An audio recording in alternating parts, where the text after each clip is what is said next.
On behalf of Nutanix and Carahsoft, we would like to welcome you to today's podcast, focused around consolidating and controlling your unstructured data, where Kelly Olivier, Principal Architect at Nutanix, will discuss how to intelligently manage and share unstructured data to help your business make informed decisions.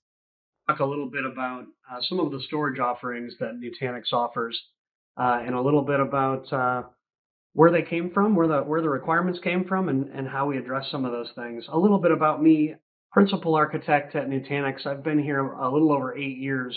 That's been a lot of fun for me because I've been able to see the product from fruition until now, really, as I was a customer of Nutanix before. So we'll go ahead and get started here. Unstructured data seems to be growing at just record paces. IDC estimates that pretty much 80% of all data is unstructured, the other 20% being structured in SQL databases, Oracle databases, things like that.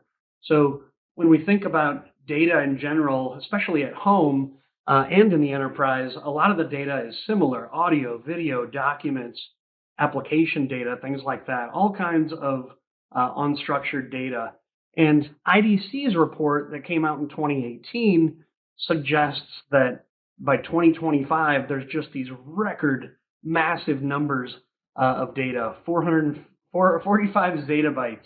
And I think there's an exabyte in between terabyte, exabyte, zettabyte. So we're talking about monster data here. The old adage of big data doesn't seem very big anymore.